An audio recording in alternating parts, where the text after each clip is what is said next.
We're live. Well, good evening, everybody. Good evening from Model Railroading Live. Today is Wednesday, May 15th, 2019. Keep forgetting I was on last night. I should have remembered the date, guys. I am so sorry for that. But here we are tonight. We're into change. Hold on.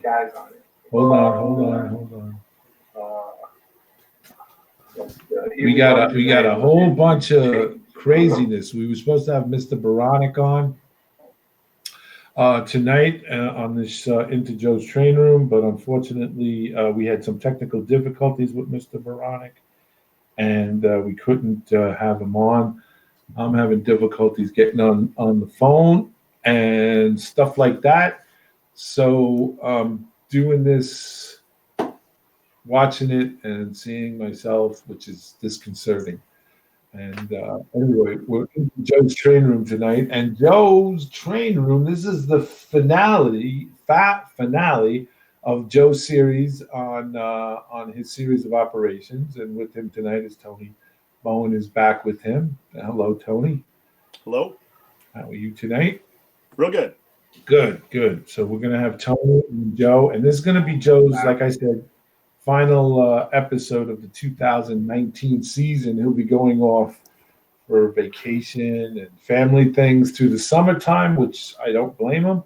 And then he'll be back in September with a whole new lineup of shows, great ideas, how-tos, what fors, and stuff like that. And just to give you guys a heads up, we're still going to be rolling on a light schedule due to the summer weather, because we all want to get out there and soak up that sun and have some fun with friends and family and stuff. So we're going to still be having the Thursday night Into Johnny's Train Room, where we come down to the old general store there, pull up our chairs, pull a soda out of the old ice box, and get to the checkerboards and talk trains. If you want to be a part of this, you're more than welcome. Just follow the link where it says to be a part of the chat.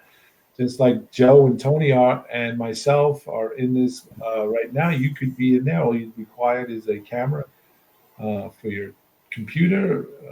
And if you have a camera in your laptop, just join in with us. And if you have a train question or you want to show off something that you're working on, by all means, that's what happens in Johnny's Train Room. And then next week, we're going to have Mr. Baronic is going to be my guest on Who's Big Bill Talking To. And we're going to be talking about a recent article that he put in the Modeling Journal magazine, where he wrote about end times. Not a question of if we pass away, it's when we pass away and what to do with our railroads. And the legacy of our layouts and who should we leave them to and how we should do it. It's a question that we all know has to be answered, and this was kind of insightful. It may sound a little morbid, and we hope it won't be, but we're just going to try to move with it because it's a timely thing that nobody ever talks about. But we're going to talk about it next week. And the week after that, on the 29th, we're going to have the Nearly Historical Railroad on. That's Don G, and he's going to be on, and we're going to talk about his railroad. He's got a unique story with his railroad, and hopefully we can get some of the guys that work with him on the railroad onto the show as well. We're working out the logistics as far as getting the internet into the train room, but that should be happening. So that's going to be happening on the 29th. That's the week after Bill Baronic, and then on June 5th, we're going to have Gary Corbin on with his layout. He's getting back into the hobby, so it should be pretty interesting. So we're going to be keeping it going, and that's basically where we're at right now. I want to thank you all for joining us for this show. Joe, what's new? What's going on? What's happening? How are we doing? I'm doing great. Finally stopped raining, and the sun came out today. How nice was that? It was good. It was good up here in the Northeast. We had inclement weather. We've had, I think I read someplace where we had 32 days of rain, and 26 days of rain, and then they were like 5 days of sunshine. Yeah, and it's been so cool too. It's really weird. I'll tell you Yes. what. Good for Yeah. gardening though. Yes. Yes, Yeah. absolutely. So, number one, I don't know if you noticed, because I haven't gotten my new shirt yet. I figured I'd fly the old colors before we retire it for the last show tonight. Okay, a little heads up on that. So, okay, go ahead. no, I didn't mean to interrupt you. Sorry. What were you going to say about the shirt? No, if it means me getting my new shirt now, go ahead. No, the shirts are on order. The guy who's doing it, I trust him very well. He's done baseball uniforms for me in the past, and he sent me. We got the shirts all made up and everything, and I went down to pick them up, and he said, "There you go."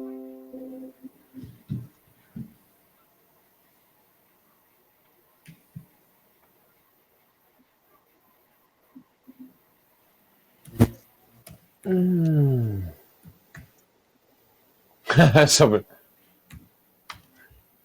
Dwight said, "Oh, Bill didn't pay the electric bill." Joe, are you live? Yes. How do I get this number to stop calling?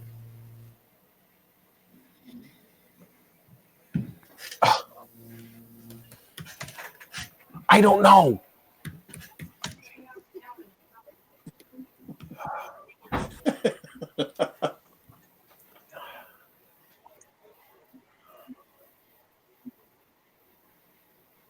Yeah, you might have to refresh maybe.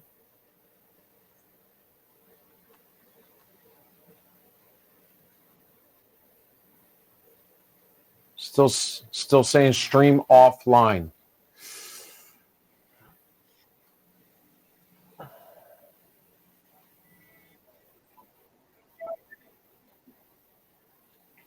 Damn.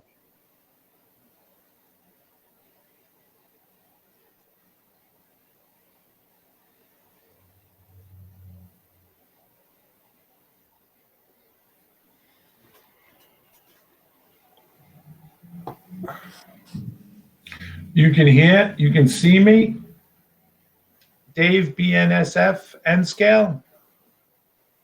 Please type it in because I can't. All I'm seeing is the model railroading live blue screen here. Me too. You can see me. Also, YouTube's not working, but the OBS is. Technology's wonderful, gentlemen. Dave BNSF Thin-Scale still saying yes. Yeah. Yes, that he can see us and hear us. Yeah, everybody's saying they can see and hear us. So, okay. So while we're trying to get this together, just let me tell you guys out there, let me just give this word of thanks to all of you guys out there who have been sticking by and been watching us and keeping track of what's going on. And Hey, we're on live. We're on live now? Okay, well, I was going to thank you all for being a part of the Model Railroading Live show, but I'm not going to do that now. Wait a minute. It's just not showing the picture, though. It's just not showing the picture. Yeah. Dwight of Northern Star Railroad says, I see and hear 4x4. I'd say let's just go with it then. Had to pause and pay to get it back. He had to pause. Justin Johnson had to pause and then paid to get it back. And paid? You paid? Who'd you pay? I certainly didn't get any money here. All right.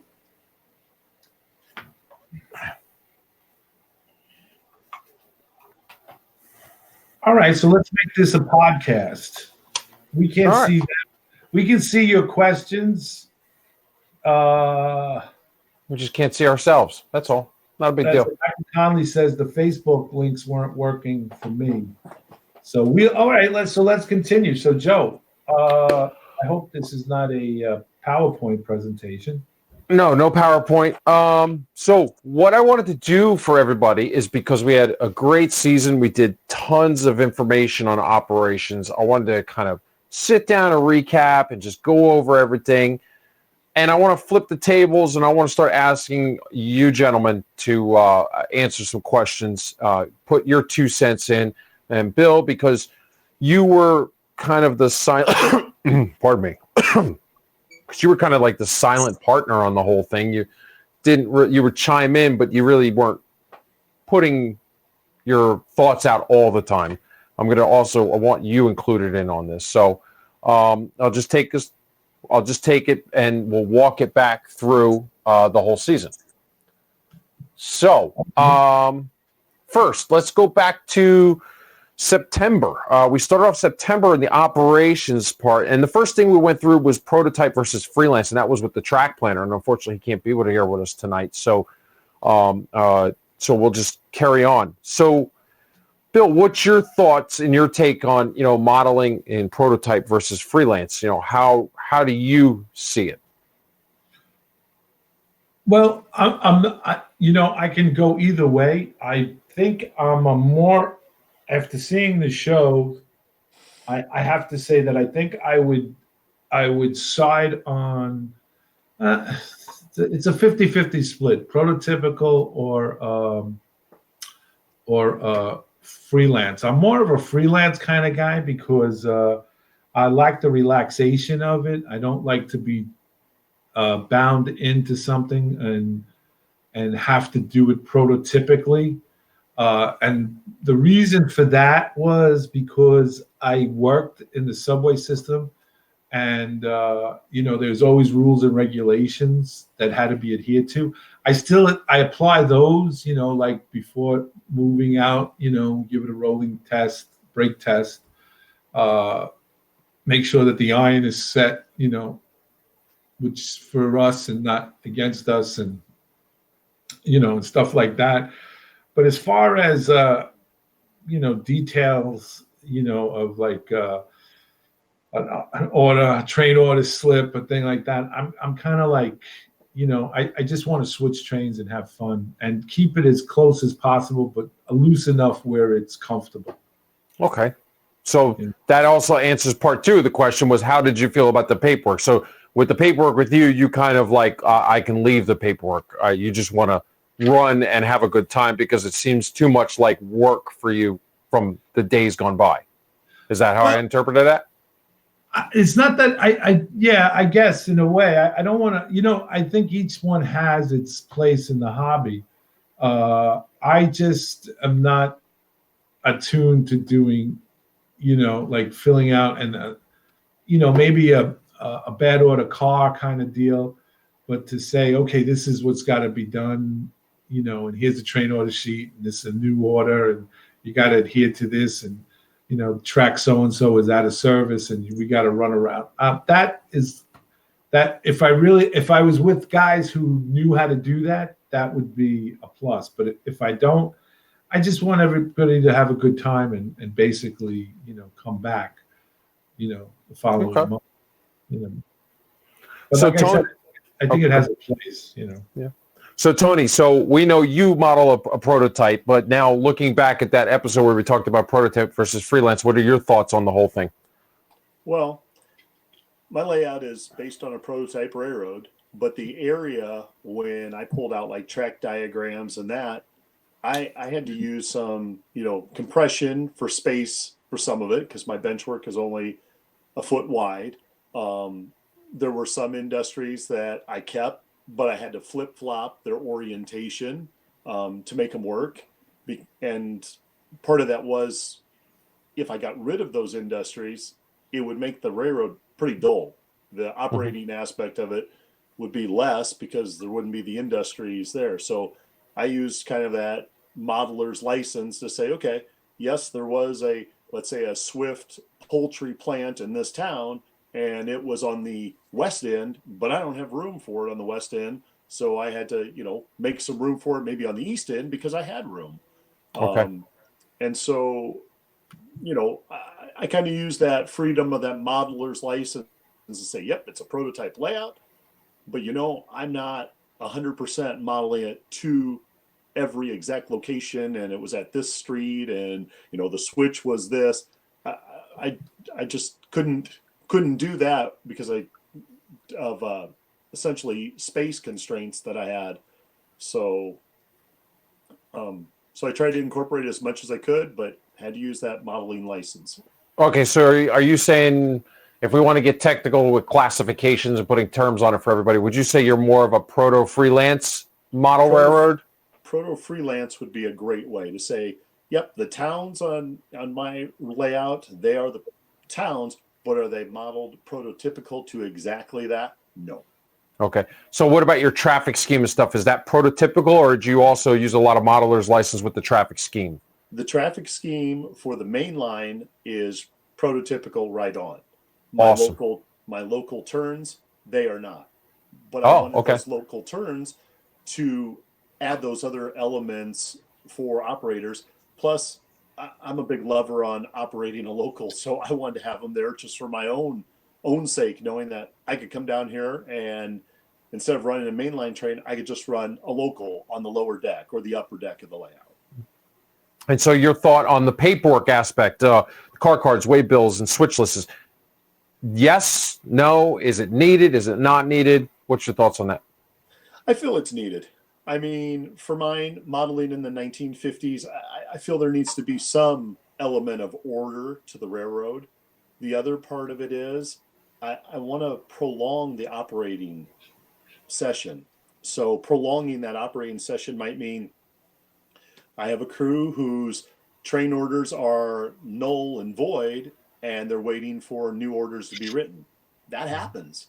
And so from having a previous layout in the same location in my basement for 14 years, that was a real test bed for things that I wanted to do on this layout and saying, yep, I want to keep the paperwork, but I want to improve on it. I want to make it better. And I don't think I've had an operating session yet that I can't say there was a walk away or a takeaway to say, hey, this worked really well. This is a keeper. This was something, yeah, this didn't work out so well. We're not going to do that again. And I noticed that even where my locals used to start to where they start now, just because there was 8 operators all in one location of the railroad. And it's like, no, we need to thin that out. You know, how can we get a couple guys away from a few others so the main yard has just the critical people that need to be there? Okay. So now both me. So now both. No. How about now? Is that better? Okay. All right, everyone. So going back, both of you guys, whoever wants to chime in first, what should the beginner be taking away from these topics here that we discussed in September? The prototype versus freelance and the paperwork aspect. What do you think a beginner into operations should be looking at? You can go first, Tony. Personally, I know there's a lot of people that don't care for switch lists, but sometimes that's a great way just to get started. You've got a list of cars, you've got the industries, and just start there. Then you can continue to, expand upon that. So it doesn't have to be, Form 19s and all this other big stuff right off the bat for a beginner. But you certainly could say, hey, I'm taking a train out with 7 cars, and I know along my way, X amount of cars are going to be set out, X amount of cars are going to be picked up. And, even time yourself. How long does that take? Give the railroad a purpose rather than just running circles. Give it that time to say, wow, I took this train out and it took me 45 minutes. And maybe you only have a 4x8 sheet of plywood layout. There's nothing wrong with that. I think we all have started there or have to start somewhere. So I would be all for, start off something simple like a switch list. Yeah, I have to agree with Tony. I think that as you progress in this hobby, it all starts on the 4x8. It really does. Now, today, with all these modulars and Fremo stuff, we can do so much more and be part of something. But for the guy starting out, and that goes from being an armchair modeler to putting it to paper, then to building it in wood, I think that it's, once you've accomplished those steps, building electrical, track laying, however you decide to do it, hand laying, whatever, then once you get into the fun of operate, because that's the ultimate goal, I think. Some of us, we get to building, and then once it's built, like, okay, what do I do with it now? I'm supposed to run trains, but I've been really having fun about doing the electrical. I was having fun coming up with another track, and then finally you get it to where you want, and it's like, okay, so what do I do now? And once that's accomplished, once you say, oh, well, I can actually play with this, I think Tony's right, and is take it slow and easy. If you don't, I mean, as I always say, we're not born to be model railroaders. Mom and Dad did not sit us down when we were 5 and 6 with flip cards. Like, okay, DCC, what is it? What's that DCC mean next? So we kind of enjoy the hobby. We want to get into it, but we want it to be enjoyable. If we get overwhelmed and like someone, Dave of BNSF and the N Scale says, impossibly be totally prototypical. He's in that sense, he is right. It is impossible to do that, but it's not impossible to simulate it. It's not impossible to pretend. It's not impossible to have an imagination. And this is what this is about. I mean, you're with the group in this layout room, how many, Tony, can you have in your layout room at once? 8 is really a great number. 10 is kind of my max. Okay, so let's go with the minimum of 8. Mm-hmm. Okay, so you got 8. I can fit 3 in here. I've been to Joe's. Joe's have had 4, 5 tops, right? No, actually, we've had 6 to 7 in the room. That's itself. max. In the room. 6 in the room. So 6, 8, 1, 2, 3. 3 guys in this room because it's aisles short. That's the start. That's 8, 6, 7, 8, 9. That's about what? 10, 15, 16 guys you got working in a close proximity. So you want to make it as fun as possible. You don't want tension, and you also want that guy that knows absolutely nothing about operating. I mean, absolutely nothing. But you also want him to have fun. So you don't want to lose him. You want to explain it to him, and you want him to be enthralled by it. You want him to pique his interest and say, hey, this was really cool. I really enjoyed it. I didn't even know we were here for 3.5 hours. I didn't know we did 5 hours. I just thoroughly enjoyed this. That's what you want. So I think it's a balance. If you really want to do the real serious prototypical stuff, there's places for that. And I'm not saying that they're bad or good. I'd love to get thrown into that, and like when I went to Joe's, the story I tell is that I was nervous about it. So my wife reminded me, she said, excuse me, what did you do for a living? You operated the subway. It's the same thing. They're trains on tracks. The same principle. You got to move them from one area to another area. You got to switch out bad cars and put new cars in the yard. You got to do that. When I got there, I realized this was my job all over again. And then you get into it. But if you don't have that kind of experience, I just think that it's just have fun with it in the beginning. And as you get deeper, like I said, when you start with the 4x8 and move up, by the time you get into it, you're having fun. You're discovering, you're discovering the layout that you built, that you wanted to build and you're discovering things about yourself as well. You may be operating and say, hey, that was a bad choice of track planning there. I can't bring the train head in. I got to back it in. And so I got a switch move here, which can be to your advantage or disadvantage. So I just think it's 6 in one, half a dozen in the other. I think if you're pretty intent and want to share the hobby with 6 guys, 8 guys, 3 guys, you just make it that much more fun. And then you'll notice that the same 6 guys, and when you try to invite someone else that's new into it, the 6 guys or the 8 guys you have are like, wait a minute, who's this guy? Is he taking my place? Did I do something? Yeah. No, well, number one, I want to bring in here is I love the fact that you guys are bringing up the same points that I brought out throughout the season. And just to let everybody know, I didn't prompt these guys. They don't have a script or anything. So they are just coming up with the same ideas that I've put out to you already. So I love that point. Yes. Also, I have a simple dice roll to see if any anomalies will happen, i.e., an extra at work, a work train, track work, etc. Gives it some variety. That's from Michael Conley. Mike, I would appreciate love that, Michael. Michael Conley. I have a 7-day schedule with CC Waybills. Gives the railroad a rhythm and a sense of purpose. That's true. Sure. Liz, Mike, also the word anomalies, that's a big word.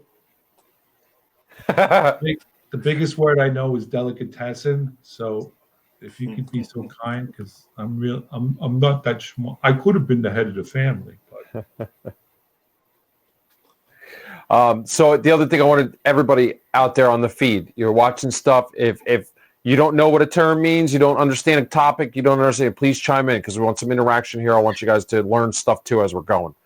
I'm not going to really hem and haw on what I do and stuff because I've gone over it, but, I'm very closely like Tony, I'm prototypical with my model railroad. I did have to do some modeler's license to fit things in. The traffic scheme also was a little little freelancing to merge all them lines together. I do use car cards and waybills and all the paperwork because I like to emulate the prototype.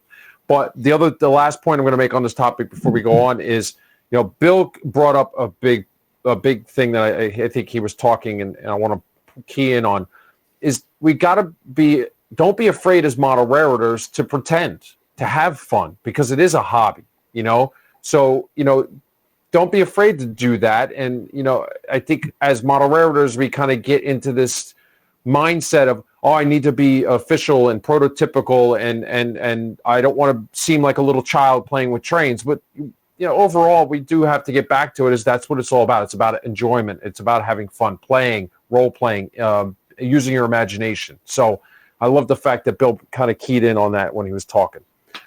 So the next thing we're going to roll into is October show. We talked about track authority, CTC, ABS signaling, dark territory, movements of trains and timetables. We covered a ton of advanced topics. I want to call it an advanced topic type of show, and I liked how Bill, the track planner, helped me with that because he's very knowledgeable with all the timetables and stuff. And I say advanced topic because I want the beginners who want to look at model railroading and getting into operations. I don't want them to get bogged down and, I got to have CTC, or I got to do dark territory, or I got to do this thing or other thing, because those were very advanced ideas that as you start out, I don't think you need to be worried about track authority. Oh, do I have the right to occupy this block? I just wanted to bring those topics up so as you advance in your operations that you could start thinking about it on the level that myself or Tony would. So, Tony, what was your take on all that? Well, on my layout, I don't have signals. That is definitely a long-term plan down the road. And my plan is to do ABS block signals when I do get there. Just to, so the crews kind of know, is there something in that block or ahead of that block, or knowing if they, enter a block that's yellow, that they know something is ahead of them. But I do feel like myself, last summer, every summer I host some small work sessions, and to kind of step back to what both of you guys mentioned about, having people over. That's what makes the layout, is finding that same group of guys that share that same interest and that same kind of love or passion for the layout. That's what makes the sessions fun. And so even though I might have 8 guys that make the layout work, I might send out an email to 14 of them, knowing that, we all have family lives, we have plans, we've got things that come up. But getting back to it, last summer, the guys that came, when we did our operating sessions, we essentially put together a timetable for the layout because we had worked with a fast clock. Mm-hmm. We had went anywhere from a 4-to-1 ratio and thought, that didn't seem to work real well. And so we settled on a 3-to-1. It was nice to get that input from them, not just judging, hey, I want to do this. But once you had 8 other guys and realized we're running this amount of trains and a 4-to-1 ratio just wasn't working, but a 3-to-1 worked a whole lot better, it was having their information and having their feedback that helped drive that. And so we put together a timetable. So when we come, do we solely go by that timetable and all the rules and things we put? Not necessarily, because if we don't have enough guys, we may just have to scratch that train that it doesn't run, or hey, we're running 2 sections, and there's just those things that come up on the railroad that, yeah, we have the authority we need to follow. We have our Form 19s that we want to follow. We don't want to go beyond our authority that the dispatcher gives us. Otherwise, the railroad can turn into a real mess real quick. But I'm also at the case of knowing that after a session, I go through and I reclerk the railroad, and I know basically where a car was set off, but the card wasn't there with it. And it doesn't take long to figure out who was on that train and where that mistake was made. But it's real easy to correct that. And nobody's going to die over it or that. And I certainly wouldn't want to be one of these guys who, you know, sits down and starts typing up an email and says, you know, hey, Joe, you were at my house last week, and when you were here, you didn't set out 6 of the cars. And, you know, nobody would want to come back if that happened. Oh, yes, you're so right. You know, I want to make it to the point of saying, okay, you know, a car got missed. You can't tell me those same things don't happen on the real railroad, because I know, like, you know, different that happens. And so I think, as all of us are saying, you want to make it fun, you want to make it enjoyable, but you do want to have some rules to emulate those things that the real railroad would have. Yeah, otherwise, it turns into just running trains.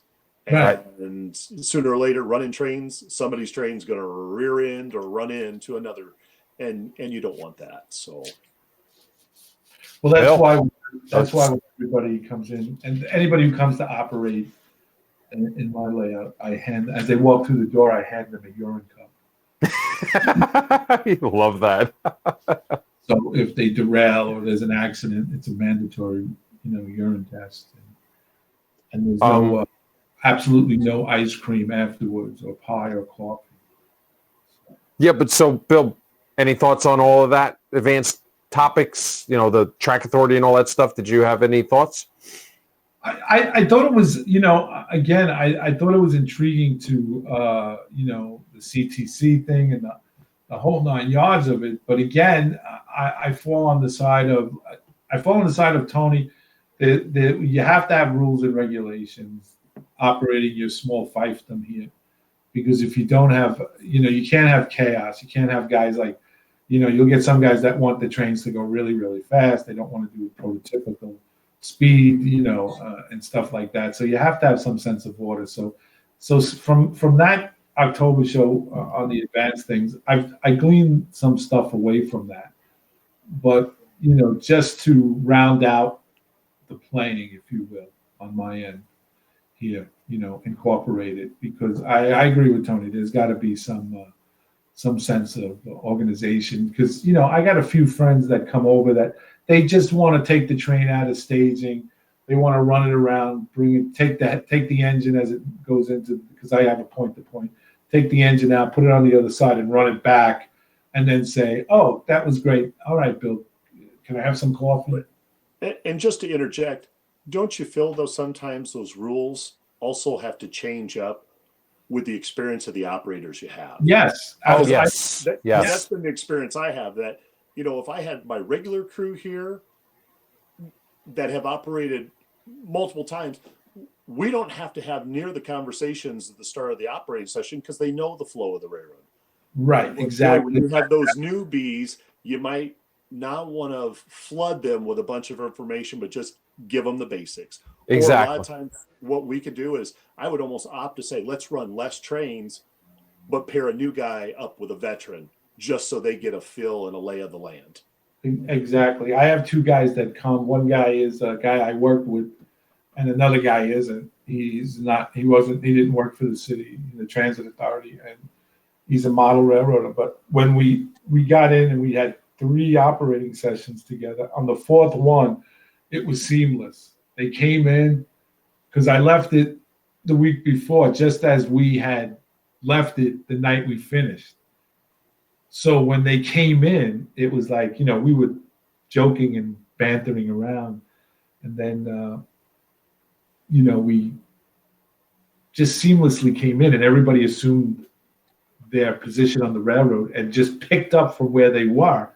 And we were talking to each other across the room, and I started laughing, and I said to my buddy who I work with, Joe, I said, Joe, man, this is just like working back at Coney Island Yard. He's like, yeah, he says, and he said, Phil is like, he's really taken to the yard master routine because he smokes cigars and he can't smoke cigars in my house, so he went out and got he chews on one and he looks like a real yard master.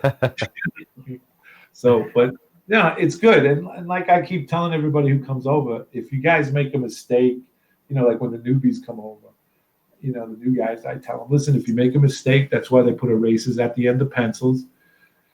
Remember that this is all plastic. If anything should break, if you reach across and you accidentally knock something over and it breaks and shatters, don't worry. I have a ton of glue in this case, and we can just fix it. This isn't brain surgery. Nobody's going to die. Let's just have some fun. Yeah, I want to key in. I see there's a question from Mike. Mike Lambertino. He wants to know if you're doing a Canton Area. And if you are you putting Canton Area on a certain section? Are you going to do it? Okay, so just real quickly is yes, I'm putting Canton Area poles up on 2 sections of the layout. There is not going to be any wire. I've talked with a lot of the operators that have come over. We're not even going to put the easy line on because they're so high that people reaching over to do any kind of uncoupling will definitely get snagged up in it. So just putting the poles there gives the essence that the Canton Area lines were there. And also the time frame that I'm modeling, they weren't even running electric trains anyway because they had shut the lines off. So, but the poles still remain. So kind of doing it more for just a scenery prop. So answer that question. The one thing I want to key in on is, before I forget, is what Tony said.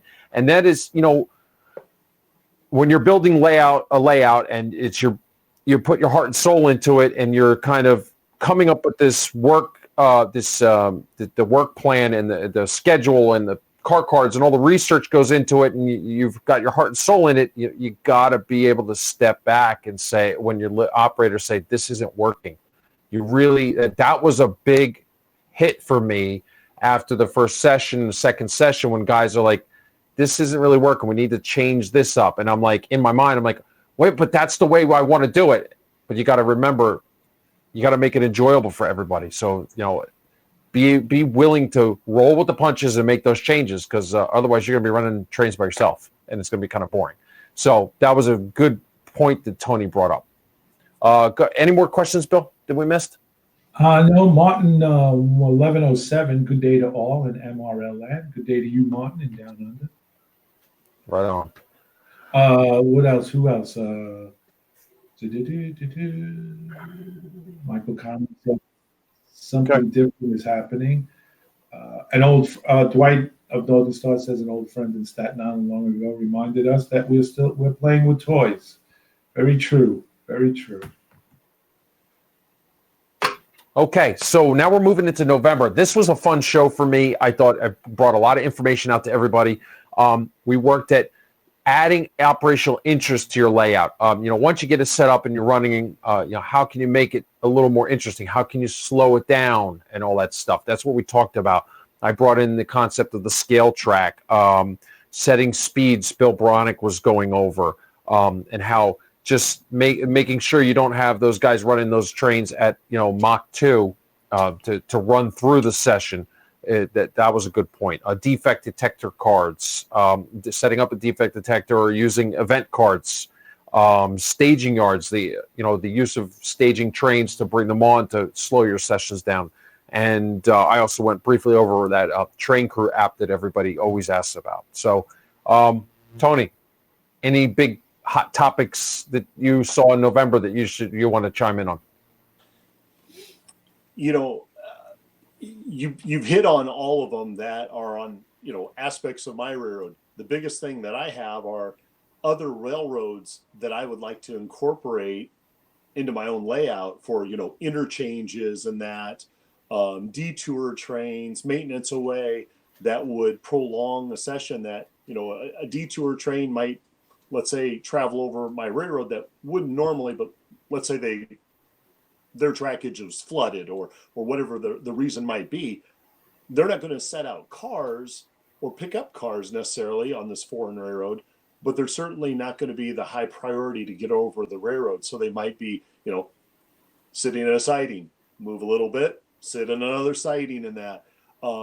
Things that I would like to expand on that I just don't have right now because, one, I don't have a lot of foreign power yet. And so some of that is until I get, two girls out of college or through high school and out of college, that foreign power may not happen to, emulate, some Milwaukee Road traffic or some Edmond St. L traffic or, some CB&Q traffic that I would like have interchange with my Rock Island Railroad.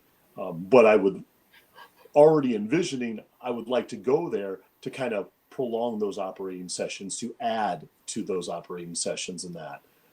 Otherwise, the other things that you've talked about, I'm already doing, and those are good things. Yeah, the event cards. Yes. You gave them to me. Yeah, well, and those event cards, are just passed down. Actually, a good friend of mine, Alan Murda, he had gotten those. He added some of his own to his layout. He models the Northern Pacific and that. And so he had some things that were specific to his railroad. But there was also some things we threw in there, just, some fun ones that were just, for humorous and that, for people who had been operating in that. And some operating sessions, we've used them. Some operating sessions, it's like, we've got a full house here.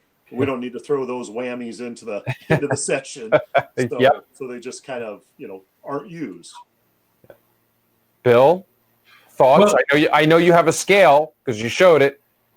Yeah, we have the scale, the weight scale, and and we've been using that. One of the things that I incorporated into one of my operating sets, and I only did this, I thought about it after that, and I had thought about it. And what I did was with the two guys, Joe and Phil, what I did was in the card, an incident card, I inserted in one of the packs. Oh, okay. And I just handed them the packs, and they didn't go through them.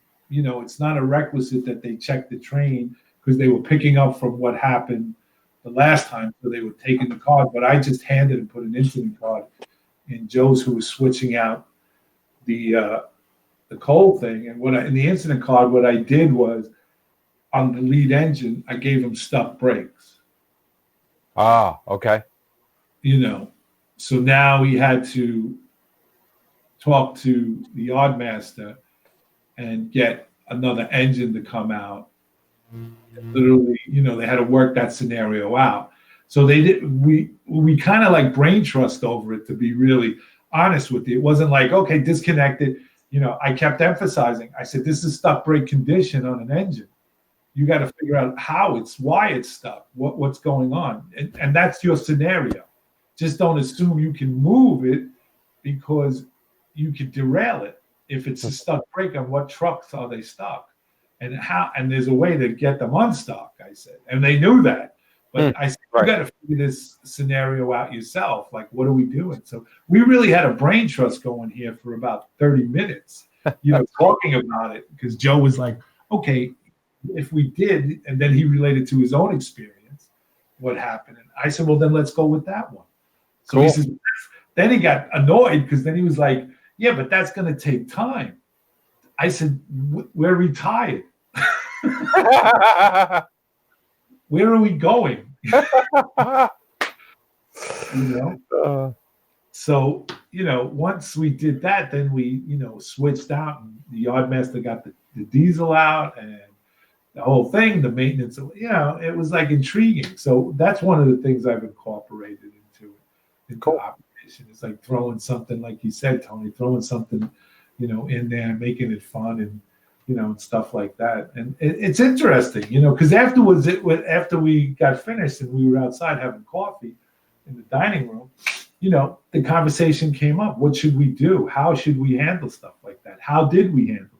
And Phil was like, even though I can't say, but he's a model railroader, he had a plethora of ideas, of how we can make other incident cards. And he says, "Can I do that?" And I was like, "Yeah, absolutely. Come up with it.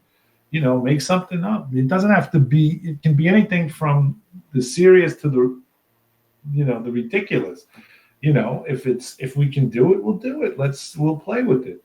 Yeah. So it does add a certain interest to it, and it gives it a little bit more depth. And on this railroad, what we do is, like I said, to make it, more. You got to do, you got to do a brake test. You got to do a stress test, stretch test. You got to make sure that it's all hand thrown. There are no signals here. There probably won't be any signals on this railroad. It's all hand thrown. So you got to stop. Technically, you got to, have the conductor get off the train, throw the switch, wait for him, flag you by, go in, and it's the same process. So it takes a lot longer.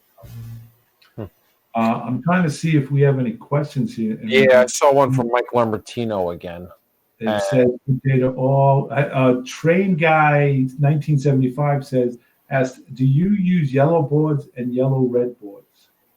Plus, he adds, "Make up planned work where guys have to talk to the foreman to get past a section of track." Yeah, it sounds like he's talking about like a section gang out working, and then having a flag guy on each end, and then he has to get permission from the foreman to open it up. You want to know what we did here? No, what'd you do? We set up me and Joe, we set up a flagging. I was literally taking out a section of track. He came over with his some of his figures, and we set up a track flagging thing.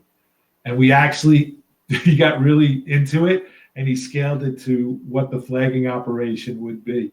Like, flag is set out at 300 feet, and then the flagman stays at that position, and then the work is 300 feet away, and then there's a resume green flag 600 feet after the work. And anytime the train went by, whenever the train got permission to go by, got flagged by the flagman, he had to go at 10 miles or less. She literally meant he had to crawl until he got, and he had to keep blowing his horn intermittently as he went through. That's pretty cool. Yeah, that we added to it. So that was pretty interesting. We did that twice, and then it was like, okay, this is getting really boring. So the big thing I wanted to bring up about this month before we move on is that, the big thing I think everybody should take away from this as a beginner for getting these little nuances into your layout is a couple dollars at the game store to buy a set of dice, and you can get a lot of these things going on your layout, the defect detectors, the scale tracks, and all that. And I showed you that. And I think that is so key, because someone who's getting into operations may not want to go out and spend 200 bones on the scale, a Boulder Creek scale, or the Boulder Creek defect detector, or they don't have the knowledge of how to build one with Arduinos yet. So a couple bucks and a set of dice, and you can emulate all of these things. And that's, I think, was a big thing I wanted to bring up to everybody. So then December, we moved into yard ops. Let me key in here, and then I'll turn it over to you guys. Just before you start, Michael wants to know if you're going to use signals. No signals. We're dark territory using the NARC handbook with Form Ds. And Brian W. said if you could talk about adding through trains to improve the operational experience and forced to use all Form Ds that you can include.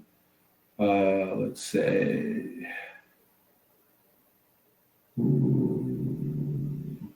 Joe, talk about adding through trains to improve the operational experience and force the use of Form Ds. I'm sorry? Oh, sorry. So yeah, Brian, yes. Let's see. We will. Yeah. So in our ops session, what I did was to we had been going under a schedule to answer Brian to key in on what Brian's saying, so I can explain to you what he's talking about. He's one of my operators, and what we were looking at was, or he was following on my channel, I think.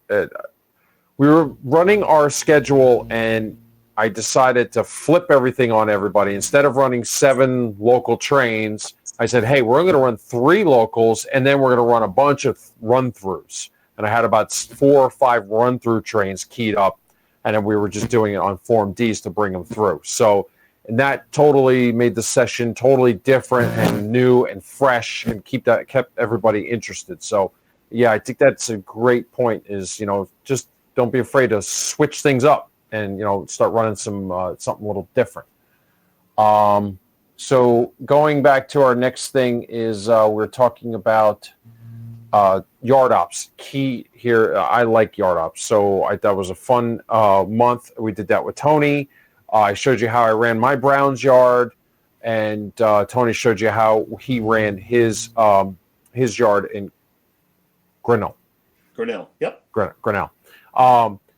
So I think the key here is that that's the heart of the operation there. That's where you're moving and making up and breaking up trains and getting stuff ready for delivery, and kind of gives the railroad its purpose, I believe, is getting that freight out to the customers, and that's big thing for the operational interest of the layout. So I thought that was good. Tony, your thoughts? Even since that December show, my cards have changed a little bit, because with my 4-cycle waybills, I would always have a dot, whether they were eastbound cars or westbound cars and that.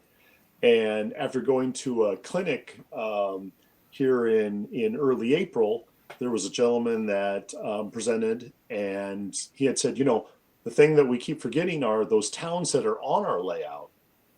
And that struck a light bulb with me, because the problem I would be having with myself and some of the operators would be like, okay, I have this car, and this car needs to go to the next town that's east of me, but it's got a west dot on it. And so we made up things like, well, maybe it's going to Des Moines to be scaled, or maybe it's going to be weighed, or maybe it's, all these different scenarios. But bottom line was, they didn't really make much sense. And so I've been in the process now of any of the towns that are on the layout of pulling the dots off those, because then we're going to make the operators just decide, okay, if you have this car for this town and it's the next town either east or west of you, okay, you figure out where that car needs to go. The other ones, those are the through cars. They're going maybe just for the loop from staging, making the whole tour of the layout, and going back to staging until their card turns. But those cars that are towns already on the layout, our yard tracks in Grinnell have stayed the same for what town they're in, but there's not a colored dot to designate them. So if we say, for the upper deck, all the cars for this local could go to any one of these towns, great. We don't have to worry about the color of dot that's on it anymore. And so that has actually made it more simplistic, because now as a yard master is going through there, essentially they're looking at the red and blue dots, and the cars that have no dots, they automatically know, hey, that goes down this track. And then I can classify that later. And then we're able to say, okay, the red and the blue, those are cars that are moving on either east or west. And so I won't say it has simplified it, but they still have that classifying element to decide, okay, these cars have no dots on them, but they still need to be blocked by a town. So if the next town is Ascalon, they need to go to, here's your Ascalon block. If the next block is Malcolm, they need to block those for Malcolm, and then Brooklyn, and so on. So there's still that element of it. So I find that even with yards today, they're always evolving, they're always changing. And that was interesting with the guy who was giving this clinic that I listened to, is that's what he does as a job for the BNSF, is that he is a yard master. And so he's talked about how yards are always changing. What might have fit on track 19 one day may not work the next day for another train. And I think that was the thing I was noticing in my yard. I wanted to make every track be for this certain train. And yeah, it was a whole lot easier. Just say, yeah, that's not going to work. Whatever's open, we'll use that instead. Cool. You have a question from the Closet Branch. He says, "Good evening. Do you do solo operating sessions or do sessions only when guests are coming?" I do solo. I do some solo operations. When people aren't here, I'll take a local out and go run it down and, switch out of cars for an afternoon and then bring it back. So yes. And same here. Same here. And a local is what is easiest because I can hit those towns and I can quickly stop or pick up with it the next day if I get interrupted with something. Where a mainline train, yeah, that one they're a little more lengthier in that. And so unless I really have that time to dedicate to it, I'd rather take the local out. Yeah. Whenever I have to do the laundry or the dishes, I usually come in here and hide. I'm telling. January, we went into industrial switching. I went over and just showed you how I did an industrial switching application here on my layout. Bill, do you do some industrial switching on your layout? This whole layout is one big industrial thing. I got the 3rd Avenue Warehouse District. I got the coal and oil company. I got the power plant. I got the Canton pasta factory. Everything on this layout is industrial. So yeah, to that question, yes, absolutely. And I thought that was an interesting show because it gave me a few tips on, on how to, and what I thought I was doing wrong, I actually wasn't, and it was very intriguing, and it was something to learn from, and it helped me tune up, the waybill cards and the call cards that I had. And again, it's a learning session. It's a learning process for me and for the guys that come here and work on the layout. But it's also been very, very fun. We've been kind of figuring out things as we've gone along. So yeah, I enjoyed the industrial. Like I said, this whole layout that I have is industrial. Yeah. Even so the yard on the other side, leaving the yard, you have the maintenance of way, house, and it's got to be switched out from the yard and everything. So it was pretty intriguing, pretty good, pretty interesting. So that was kind of based upon that whole time saver switching puzzle application to a layout, and was showing how one of my little elements kind of tied into it. Tony, do you have any kind of switching puzzles per se on your layout? I do have a few areas where, you've got some runarounds or you're switching, kind of a switchback, or, points are at you and you need to go around the other way, run around your train. The biggest thing for mine, probably modeling, the 1950s era, is I've got a lot of those industrial tracks where you might have your fertilizer dealer, your co-op, your grain elevator, all these that are kind of in a row. And it's really sometimes important how your train is blocked of what you're pulling and what you're setting out, because some of those cars may or may not move during a session, but you might have cars at a grain elevator that all of them are gone. All of them are being taken. And so that sometimes is not so much a switching puzzle, but just making sure your train is blocked correctly to make it a little easier, I guess, in the switching aspect. Okay. Just 1 second. I'm gonna have to be that guy. What? Okay. I don't want to be that guy, but I'm gonna have to be that guy. Gentlemen, on the chat, the live chat, the Q&A, please keep it to the Q&A that's happening on the show here and not on other stuff that's been going on. Put a lot of work and effort into this, so we'd appreciate it if you could, take the time to ask the questions that are here instead of having a private conversation. Okay? I hate to be that guy, but I got to be that guy. So. All right, so then we're going to move on to the February show. We talked about engine terminal operations. One of my faves is, engine terminal, a lot of work, and it kind of came out of an operating session where everybody was like, hey, you could tie a whole operator down in there. So that show we talked about, just the movements of the trains through the servicing to get them turned around for the next run, and how it could tie down an operator. Tony, thoughts? A lot of my trains that come out of staging, since I don't have a big engine terminal there, those are already set to go. And so they're already under the pretense that they're either coming from a terminal of like Short Line Junction in Des Moines or Silvis Yard in Silvis, Illinois. So the smaller engine terminals, like in Grinnell, it might be getting that local power. What are you going to use to get that local power across the road? Same with my Carnforth Yard. It might be pulling power to run those trains. And so that's one of those things that either the yard master that is running one of those 2 yards, they kind of have to play that kind of hostler to decide what motive power they have and will it, take the train over the road kind of thing. And we've also had those times where maybe they've been, power short where there's nothing there.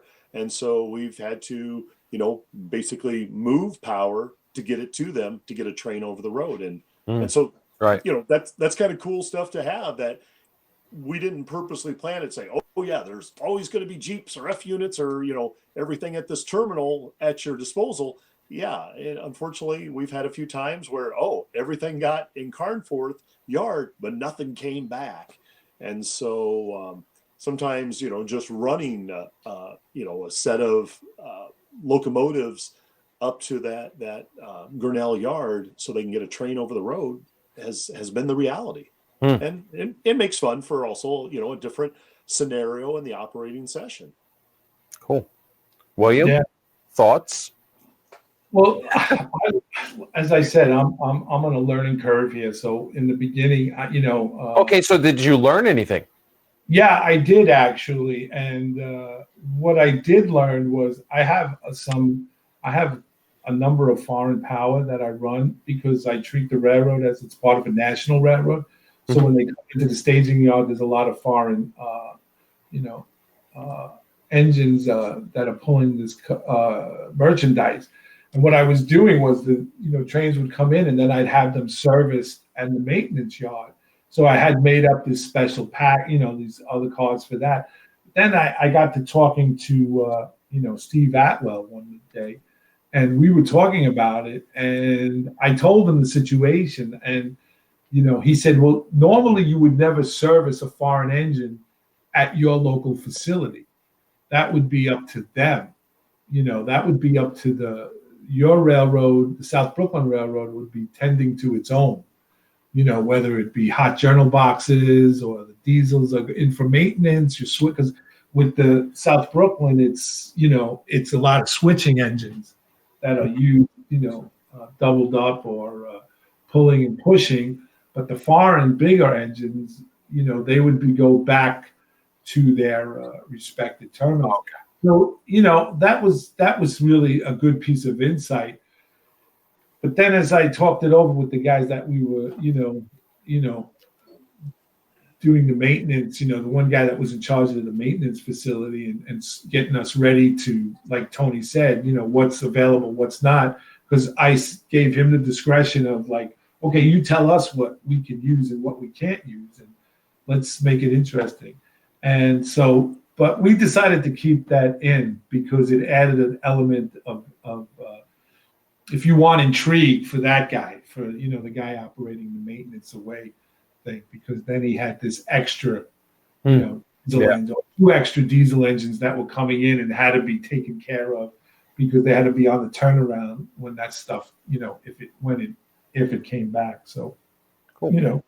It made it interesting, And again, like I said, we're on a learning curve here, so everything we do is like hit and miss and. Mostly miss, but we learn from the misses and keep going forward. I love it. You just make me laugh all the time. Sorry. I'm a funny guy. Yeah. What are you saying? I'm funny? What do I make you funny? Or I make you laugh? So moving on to March. This was, I thought, was fun. I wanted to throw this one out there for more of the advanced kind of guys to kind of enhance your operations, maybe make it a little better. Then afterwards, I looked at the whole show and I thought, the one point that I may have not brought across was I don't think it's absolutely necessary. Don't get me wrong, I'm not saying you have to go get sound locomotives and you have to use sound background and on all that stuff. No, it just was showing you that when you get to that point in operations that you want to take it to the next level, if you have sound locomotives, you can do this and make it a little more realistic. Use that the drive hole feature or the exhaust, the back EMF to make it more realistic. So I wanted to make sure that I brought that out tonight. So thoughts there, Tony? I don't have sound. I like it. I appreciate it. I've had a couple units that had sound. I won't name the manufacturer, but after a couple months, the speakers cracked or, the sound went out of them, set them back, got them back. And boy, it wasn't very long and the same thing happened. And so I don't want to say it was a bad experience, but it was a bad experience. And what I've noticed for operating, kind of sessions is that open house sound is great. You have moms, dads, kids that come in, and that really gets them pumped up here and that. But during an operating session, sometimes that sound can get really old really quick. And so I guess that's the beauty of sound is that you certainly can mute it. You can shut it off and that. You don't have to have it. And so I guess I would say, hey, I'm open to having a couple locomotives with sound better than the other ones that I had a bad experience with. But I don't know in an operating session if I would constantly use them or have the sound always on. Maybe save that more for that open house stuff. What I do like, though, is like Green Frog many years ago when I worked at a hobby shop while going to school, had these background CDs. And so, I will have just this CD changer. I've got some that's, your background sounds of country and some that are, your just farmland sounds. You hear cows and crickets and all that. And then every once in a while you'll hear a Jeep 7 roll by. But that ambient sound in the background doesn't seem to be quite as overpowering as the sound from the locomotives. Yeah. And so I really like that. And there's some things like even Soundtracks has that if you don't want to go to the expense of putting in decoders, they've got some things that you can, go out and actually take an SD card and just sit and film your own and then have that SD card in one of their units. And I can't think of what it is that Soundtracks makes. But you could put in that own SD card of the sound you recorded and just run it on a loop. And so I guess to me, I think sound, it's got so many possibilities that it, however far in depth a person wants to get into it, I think is great. But myself right now, when I'm looking at my hierarchy of things I want to do on my layout, sound right now isn't that high thing on there. So, but I certainly appreciate it and I like it. I have sound on all my engines, and the recent trend in this layout is before we start, it's the questions asked, sound or no sound? And lately it's been no sound because the bell going off as it's going through someplace, it's like someone will yell from the other side of the room, do me a favor, kill the bell, all right? I know where you're going. And you don't have to blow the horn that many times. I know. I hear it. Don't worry. Because it's a small room and it echoes, So I think that plays an important part of the size of your space. Right. A few months ago, I was at a club, and the club has 1,000 square feet of space. Okay, sure. Sound was great there because I didn't hear, sound all the way across the other side of the room. But in my room, that's only 16 by 20. Yeah, you're going to hear it no matter where you're at. Right. Mine is great. Mine is 13 by 10. So, it echoes off the walls, Yeah. So I think the key is what a lot of people realize is they go to a operating session where maybe the sound was turned up too much, or they had the operator who was just too annoying with the bell, and so they get turned off on it and they don't want to try it. That's the thing that I find. And, key is you can always hit the F8 button and mute it, Yeah, that's Michael Conley says, I get that. He says, so many times I end up muting it. Gary Corbin says that would be like the real thing, but yes, when you can turn it off from time to time. Andy Crawford says, I've set my BLI locomotives at 15% stock volume. You can hear it well if you're within 4 to 6 feet, but falls off quickly as you get further away. And Andy, that's a great point. Hold on, I'm going to before you go to the next one, I'm just going to say, Andy, that's a great point. What a lot of people forget about is with these sound decoders is it's very simple. It's not, you're not reprogramming everything. You just go in and adjust that CV to turn that master volume down. It's very, very not that hard. But a lot of people don't want to play with their settings and they don't want to get into it and they're a little worried. So they're running their locomotive around at full blast and then they get sick of it. They're like, oh, this is too loud. That's the big thing that everybody needs to realize is you can turn it down. It doesn't need to be yelling. Absolutely correct. I'm sorry to interrupt. You're going over the comments. Anything else? No, he says, Gary Corbin says, you guys are way more advanced. I'm only a few months into the build, but the background sound thing, crickets would be cool. Occasionally a close fly buzz by would be cool when people, I hear that. Yep. So it's not a question. It's not a question of us, Gary, being advanced, way more advanced. I just think it's a progression. You'll see now you're at the beginning stages of building and putting it together. You'll get there. It's just a matter of step and time. And as you build your layout and get more in depth into it, you'll turn back on this journey, look back on the journey and say, wow, look how far I've gotten, So yeah, I mean, that's a great point. It's a building process. You step up and step up. And the whole thing is, you get your layout to a point where it's running and then you're like, okay, you may be getting a little bored about it. Well, why don't you try introducing some of these topics that we brought in and it'll rejuvenate your interest in the layout so you don't end up burning it in the front yard in a bonfire like Mr. Strang says, Go ahead, anybody. It's a question of, usually what happens when people complete a layout such as this, the roll of the dice is that the South Brooklyn Railroad is what you would say technically completed. So in the annals of model railroading history, what I should be doing is dismantling this now and getting ready to do a new one. Right. We could do a show on how I'm not going to do that. And this is the reason why.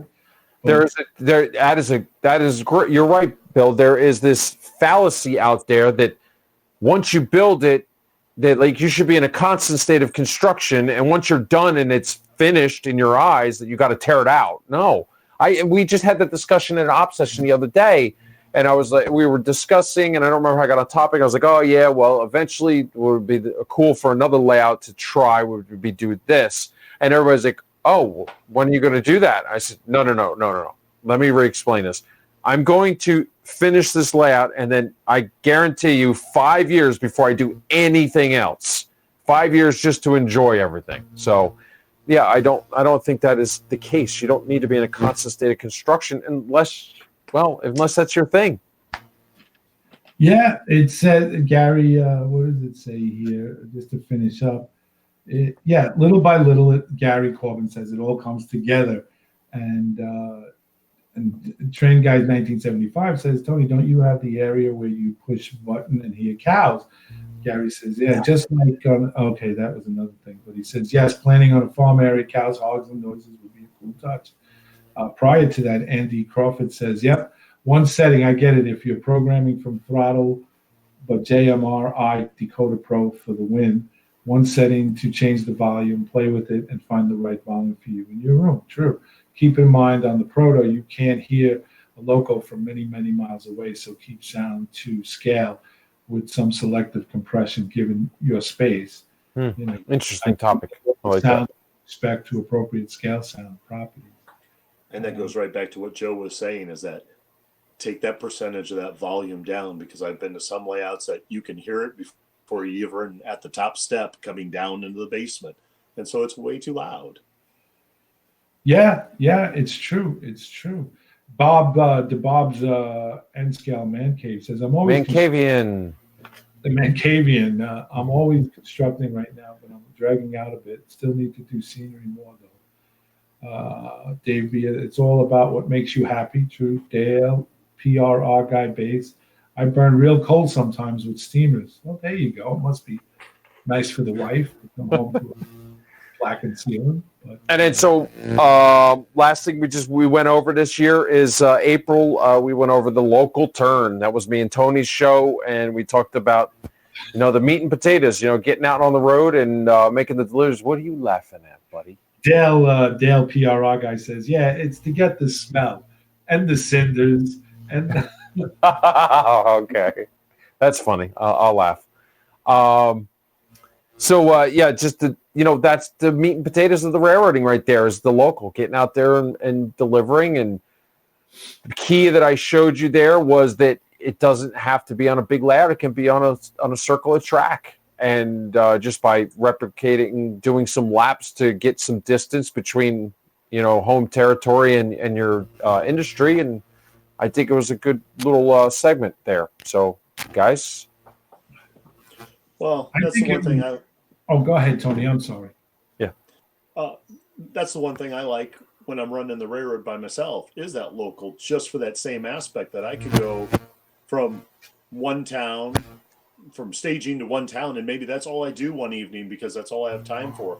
But I could come back the next night and go to the next town and the next town. And within, a week's time or an evening's time over a course of a week, I've switched all those industries and that when I'm by myself. During a regular operating session, hey, a group of guys are running that and they're getting it done within, 3 hours or what. But what I like about the local is all the towns that have those tracks with cars going, that's what we built the railroads for, to give it that purpose, to see cars go in and out of there, to see those waybills, get picked up and new cars there, or those cars that, it's a hold, so don't move that car or it's not going any place from that destination. I think the locals, a lot of people are intimidated by them, but I find them to be really a lot of fun. And yeah, there's a lot of switching. They're a lot of work. But usually they also are pretty rewarding and a lot of fun. So. Yep. I think, the mainline trains get all the glory and a lot of people forget about the locals. That's why I like them. Bill? I love them. Well, that's mainly what works here is locals, everything's switching. Everything's switching. It's a switching layout. That's what I wanted. That's what I got. And I enjoy it. It's very, it's very nice to come in here and, play with the trains, work out a scenario, set a scenario up if I'm here by myself solo, work through it. It's like, as I always say, it's like train chess. Yeah, that's a good way of putting it. Chess. Mm-hmm. So, this year was a lot of fun. I had a lot of fun doing all these episodes and getting all these shows together for everybody. I just want everybody, we did a quick recap. Well, not a quick, but we did a recap of the year, went over all the topics that we talked about and got to hear Bill and Tony's input on it. If you liked any of these topics, I recommend you go back and watch the rerun of the show because I know there's a lot of great information in each of those shows. We worked really hard to put them together. We did a lot of research, and I had a lot of fun doing a meeting and working with the track planner. I wish he could have been here tonight, and thank you, Bill, for the opportunity to work with you. I hope we work together in the future. And Tony, my friend, thank you so much this year. I enjoyed working with you on this season, and I hope maybe we can work out something next season. Oh, I hope so. This has been great for my first time. I've truly enjoyed it. So I'd be more than willing to come back. Yep. Yeah, loved having you, Tony. It was it breaks it up because listening to Joe all the time go on and on and on. And Lastly, I just wanted to thank you all out there for watching. I know a lot of you have commented on and started to follow me on my endeavors, and a lot of questions always. I get lots of emails and questions. Thank you very much for following and supporting us this year. And we made the transition partway through the season from YouTube Model Builders Live over to Model Railroading Live. And that was a lot of fun. I thank you, Bill, and I thank you, Johnny, for the opportunity of being on the channel. I am thoroughly enjoying it, and I can't wait for next season. There you go. And it's to you, Mr. Graham. Yeah, well, Joe, thank you very much. Thank you guys out there for being a participant in this, because without you, we'd just be talking to dead air. Remember, tomorrow night, Thursday night at 10 p.m. Eastern Standard Time, we're going to have Johnny's Train Talk Show. And we're going to be having it in the general store down there. So come on in, pull up a chair to the checkerboard, and grab a cold soda out of the icebox there, and we'll get down to talking about trains. And if you want to be a part of this, all you need to do is just put your camera on, put the computer on, and jump in and talk about trains, what you're working on, what you'd like to see us be doing, in future shows. We will not be going away. We'll be having a little sporadic because it is the summer, but Thursday night train show will be here. Johnny's Train Talk Show will be here. And next week we'll be with Bill Baronic and Who's Good Bill Talking To. And we'll have future shows like that as we go on. Joe will absolutely be back in September after the summer is over. Count on it. With new shows, new ideas, and new projects. And we're changing up some things for September as well. We're working on it right now, and we'll be presenting them as well in September through the winter months. Anyway, thank you guys out there, for being a part of this. Thank you, John, for directing, producing, and getting the bugs out of this thing. Oh, there was a lot of bugs today, right? And John handled it like a pro, man. He's the fireman. Right. He jumps into the boots, races on the engine, and out the door he's going, and he's working on everything. So thank you, John, for that. And thank you guys out there again. So you take care. God bless, and we'll see you guys on the radio. Night.